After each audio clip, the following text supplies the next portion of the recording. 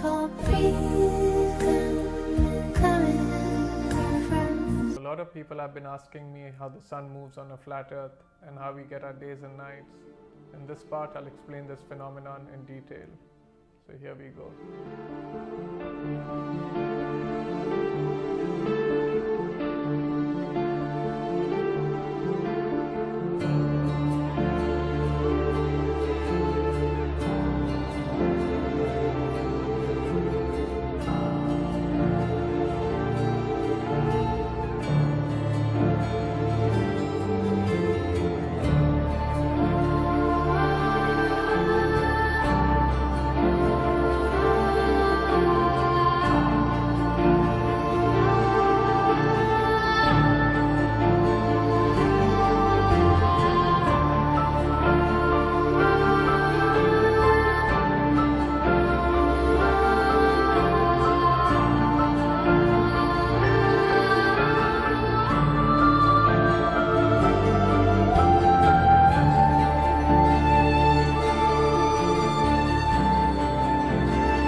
The Earth. Is it really just a big ball floating in space, spinning on its axis at 1,000 miles per hour, hurtling around the sun at 67,000 miles per hour, whizzing through the Milky Way at a milk-curdling speed of over 500,000 miles per hour, and Europe driving through the heaven at over 500 million miles per hour? And what about the sun? Is it really 93 million miles away and close to 1 million miles in diameter, with a circumference of nearly 3 million miles, and is constantly illuminating half of our entire Earth's surface with the rotation of the Earth creating a 24-hour days or night phase? Or, shh, the Earth is flat.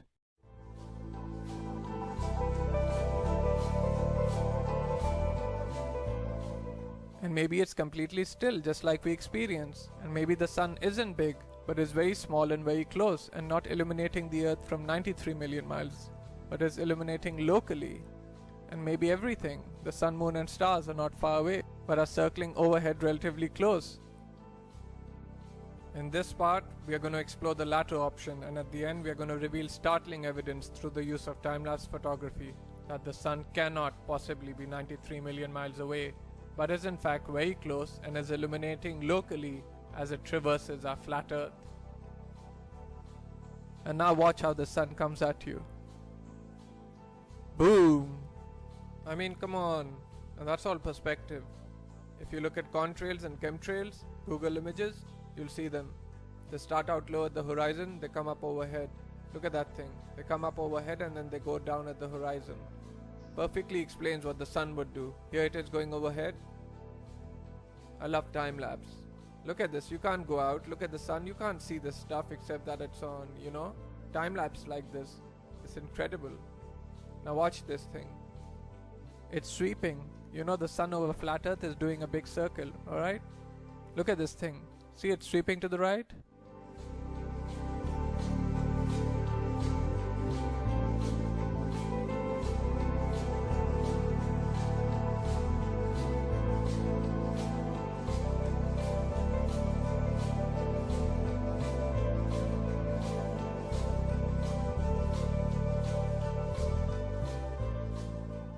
You can see how the clouds are hanging down to the horizon.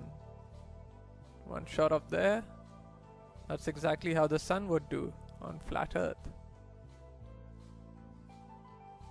Okay, back to the Copernican principle, and this is what they tell us. The sun is 93 million miles away. Now I'm going to show you evidence through sunsets that shows the sunlight following the sun over the horizon, and it shrinks as it goes over. Now there's no way it would do that if the sun is 93 million miles away. Okay, first I'm going to show you some footage from the International Space Station, which I call the International Fake Station.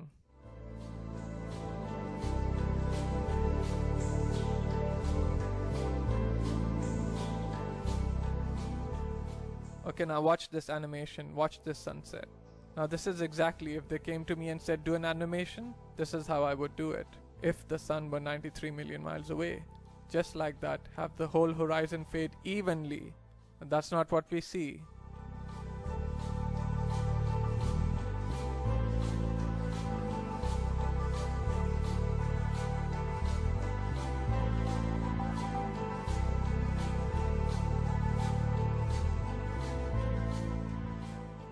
Okay, wow, look at that.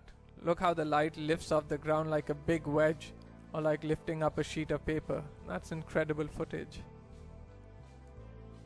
Definitely the light's following the sun, right? Okay, next I'm going to show you how a sun that is circling over the Earth, that creates the horizontal aspect of the sun. If you combine that with perspective, which creates the up and down of the sun, the rising and the setting, you get the 23.5 degree tilt that they talk about. It's nothing but perspective and a circling sun.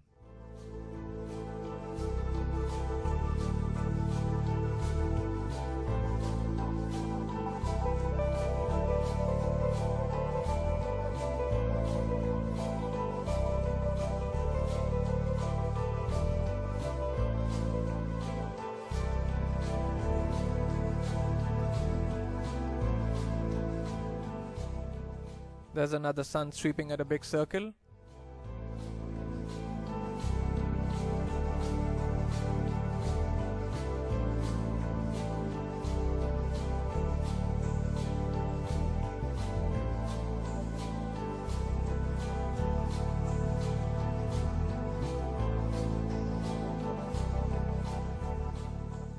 Okay, here's a phenomenon that you might be wondering. How the heck do you explain this on a flat Earth? Well, this is footage taken from Alaska during the summer, and the sun does look like it's going up and down. The reason it's doing that is that this town in Alaska is not in the center of the sun's circular circuit. In other words, the sun is making a big circle and the town is not in the center of that circle. So the sun will be closer and further from the view of the camera. That will cause it to go higher and lower, and also maybe even bigger and smaller.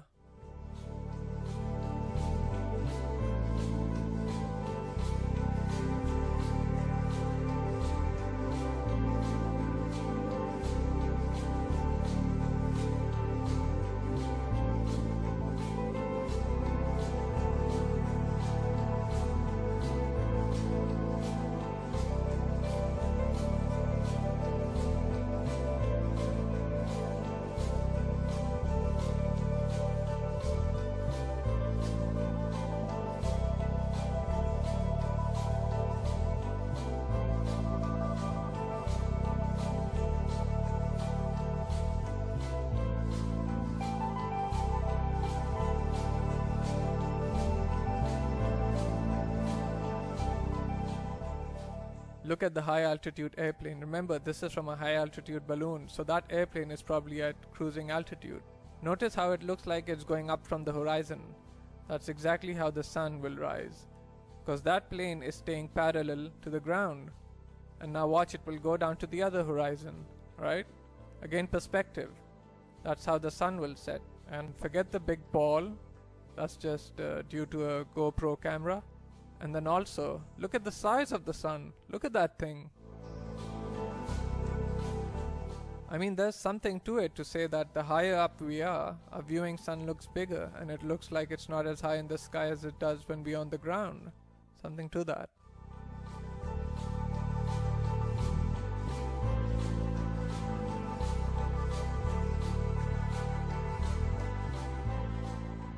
Let's explore this notion a bit further, that the sun looks bigger when filmed from higher up. The next 3 slides I'm going to do a comparison of side by side. The one on the left, the camera is above the clouds. The camera on the right is ground level.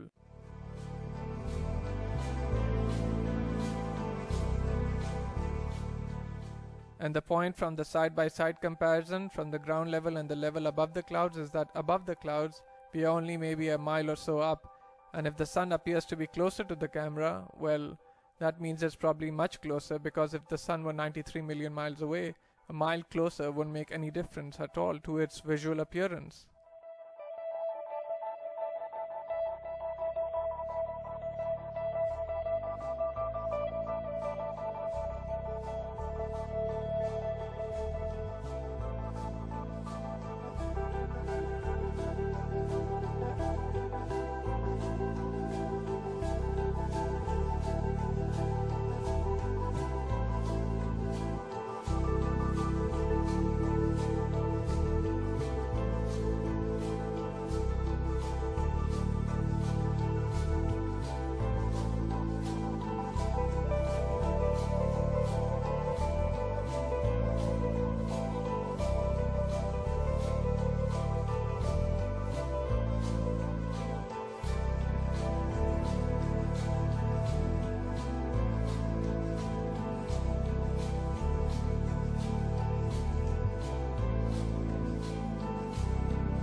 Okay, here's a little illustrator or a little cartoon from a website called timeanddate.com. It's really funny that they would have a perfect illustration of a sun rising and setting on a flat earth due to perspective.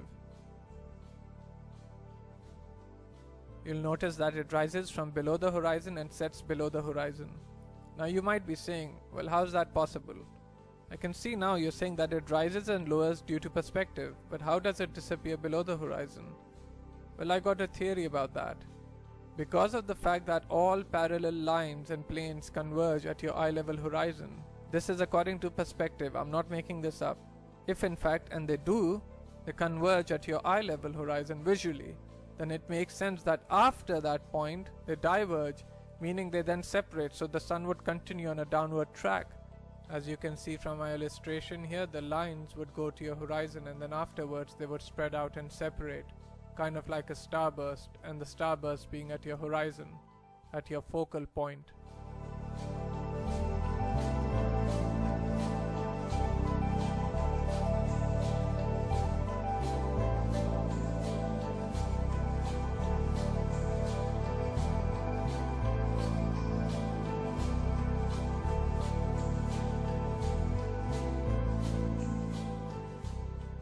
Anyway, without further ado, we're going to start talking about, now I'm going to start showing you the time lapse of the sunsets that I'm talking about, that clearly show the sun is close and illuminating locally. Here we go. Alright, here are a couple of time lapse sunsets. And just like the sun rises at the beginning of this video where you could see the sun coming at you, not maintaining any 93 million mile distance, here you can also see the sun moving away, and it's clearly not due to the rotation of the earth and a sun that's maintaining a distance of 93 million miles, but the sun is moving over the earth and moving away from you.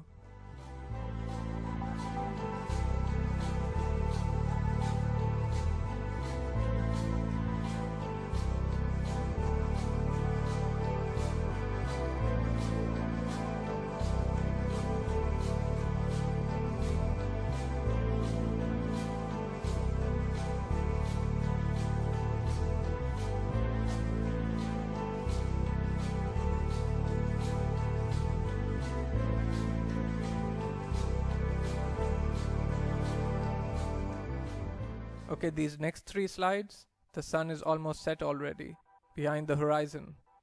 But watch as the sunlight shrinks and follows the sun. It's definitely a locally illuminating sun.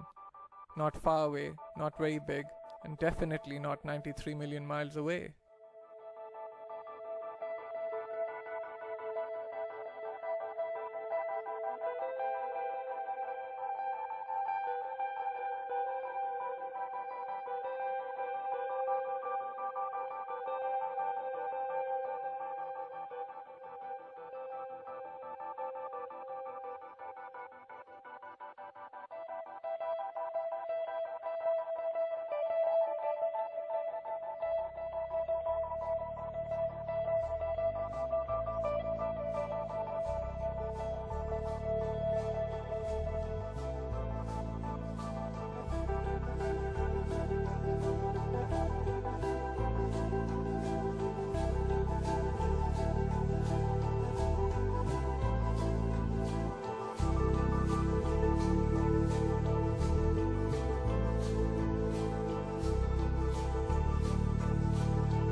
Okay, remember this video from the beginning? In the video I showed you how the sun is circling over the earth, and now watch it sweep to the right. Okay, now I want you to pay attention to the way the light follows the sun. The sunlight is going to shrink, right? As it follows the locally illuminating sun. Now watch this.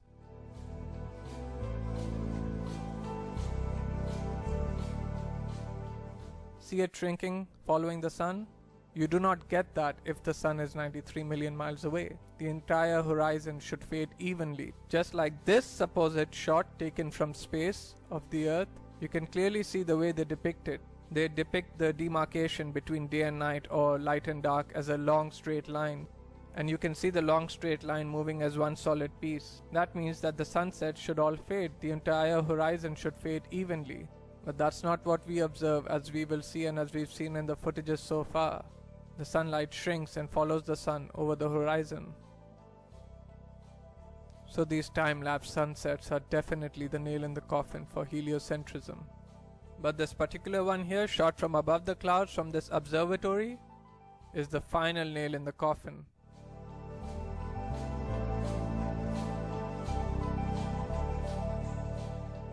Look at how the sun just shrinks and the light shrinks to nothing. That cannot happen, as I have showed you in the clip where the sun illuminates the entire Earth from 93 million miles away. You don't get this isolated look at the sunlight trailing the sun. That's only possible with a small sun, close, not very high, illuminating locally. I mean, if this isn't proof to you, then you gotta take the blinders off.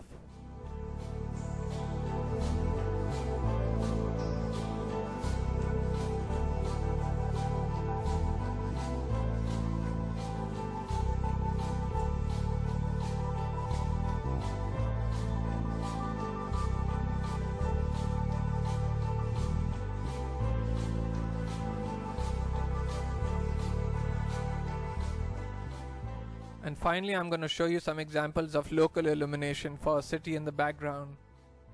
This is from Grand Canyon National Park. You can see Las Vegas is one of them. You can see the stars going down, so you know that it's not the sun. That's the glow of Las Vegas. Since you can see that's local illumination, I'm just giving you an example by showing you that. There's Tuber City and a little bit of Flagstaff. Now in this one here, you see two lights. Obviously we don't have two suns. But these are two cities lit up, and it's just to show you it looks just like the sun going over the horizon. That's the point of me showing that. That's local illumination at work. The sun is not 93 million miles away, because if it was, the entire horizon would fade evenly, and the entire horizon would fade at the same time. Not what we see here, which is a small sun cruising over the earth, and the light is following it. Case closed.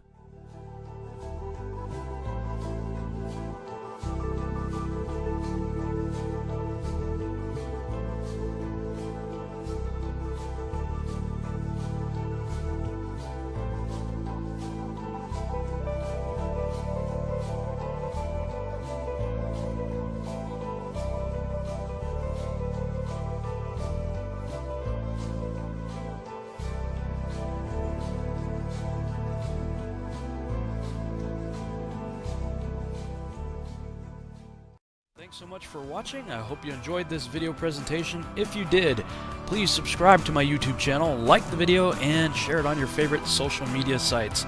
There's a lot more to come, so stay tuned and we'll see you back next time.